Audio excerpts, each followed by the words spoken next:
Hi, welcome back guys. If you are new here, welcome to my channel. My name is Toniko. I paint on bags and on other things. I like to draw and to make figurines, and recently I've been doing digital painting as well. Welcome to my channel. Please don't forget to subscribe, like, press the notification bell, comment and share if you can. Thank you. As you already know, based on the title of this video, today we're going to be talking about how to find your own personal artistic style. Please be reminded guys that I'm a self-taught artist. Therefore, everything that I will say today is just based on my personal experience and my own opinion only. This lovely lady that I'm painting today is Miss Anne. She's my client here in Japan. She requested for me to design a summery look for her bag. I'm actually very excited to paint on this bag because it's yellow and I know that the painting is going to pop. Alright, so without further ado, I guess let's get started. A few of you guys actually messaged me asking me how I found my own style. And I have replied to all of you who asked me that, but then I thought maybe making a video talking about this subject could benefit a lot of young artists who are also trying to figure out their own style. So this is why I've decided to make this video. First, I want to share with you guys how I get started in art. I actually started at a very young age of around 5 years old. I had an aunt whom I called Mama Mary, and she used to watch over us, me and my brother, while she was also watching over her store. And she used to give me a piece of paper and draw something on it and ask me to copy it to keep me entertained basically. My aunt used to draw for me a female's face but on a side point of view, and my mother, Mama Yoko, will also draw me a male's face, also on a side profile. I remember copying it again and again. So I guess that was my very first exposure in art. And from that time on, I just remember myself drawing all the time, basically. The reason why I told you guys about how I got started in art is because I wanted to point it out that even though I started at a very early age, it wasn't until I was in my late 20s and early 30s that I first heard people telling me that they like my art style. And I was like, what? I have an art style? I didn't even realize it. When people started asking me how I found my style and if I could help them find their style, it got me into thinking. So these past few days, I have been thinking really hard and basically contemplating on my artistic journey. So looking back, I realized that I actually paid attention to 3 important aspects in art, which is, the first one is about the subject.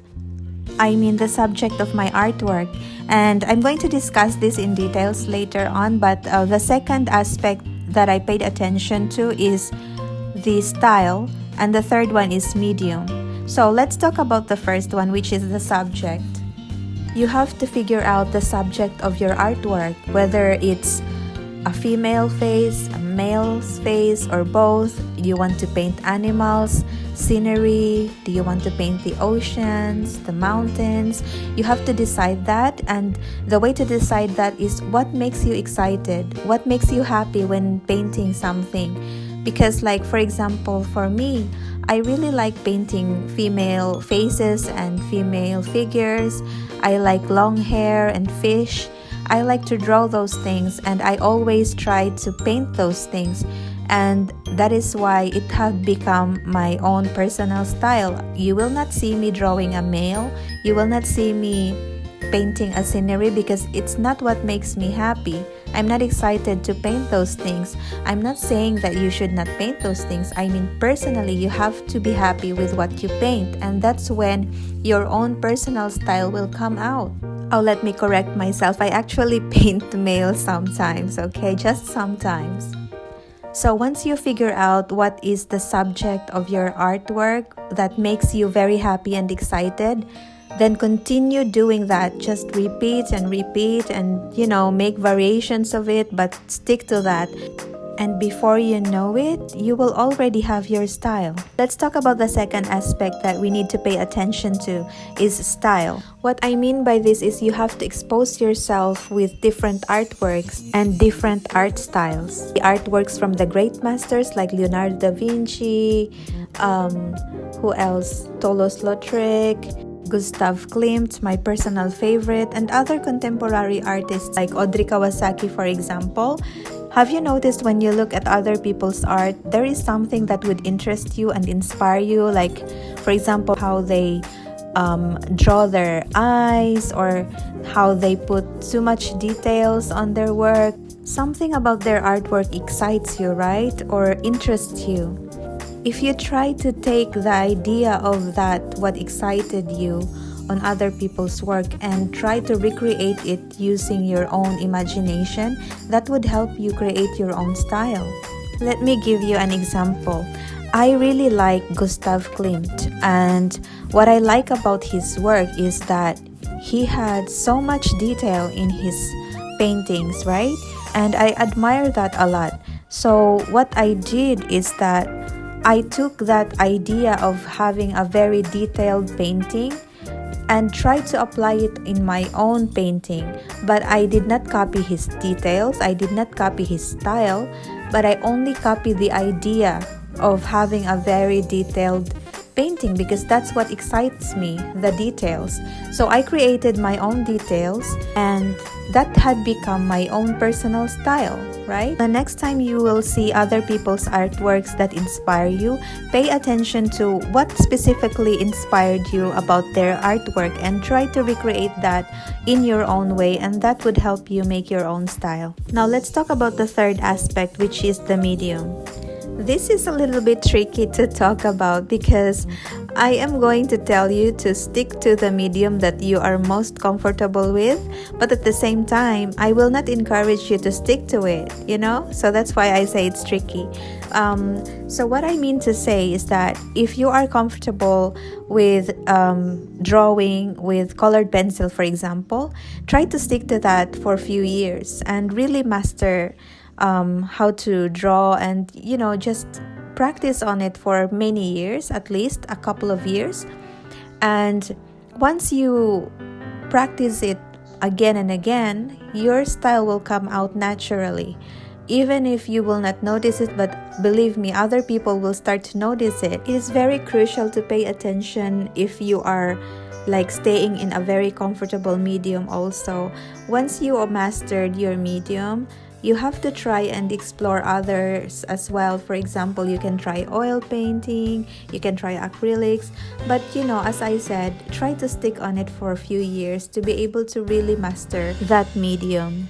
So I guess that's it, guys, and I think that the most important takeaway from this topic is that you just stick to what makes you happy, okay? And just paint whatever you like to paint and draw whatever you like to draw. When you draw something and you get so excited and you're smiling, that is basically the reflection of you as a person from the inside, from your spirit, and that's when your own style comes out. Just keep drawing and painting or practicing what makes you happy, and I will promise you, sooner or later, your own style will come out.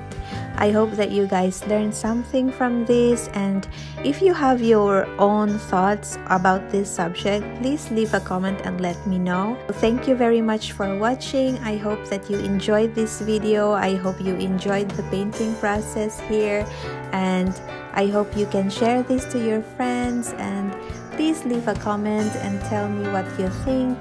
And perhaps you can also share to us on how you found your style. Those of you who are still here, I really appreciate you watching this till the end. I hope you can share this to your friends.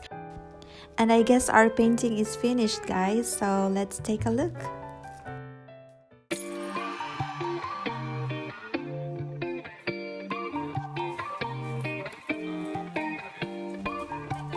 By the way, I also included the packaging process at the end of this video, and at the very last, you can see my client modeling the bag for me.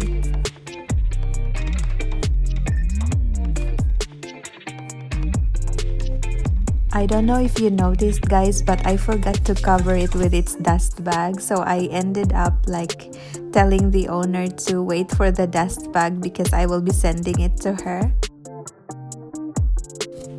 I always try to place the bag in a box. I always have boxes in our house, so I use that instead of putting it in something that is not sturdy because I'm afraid to damage the bag.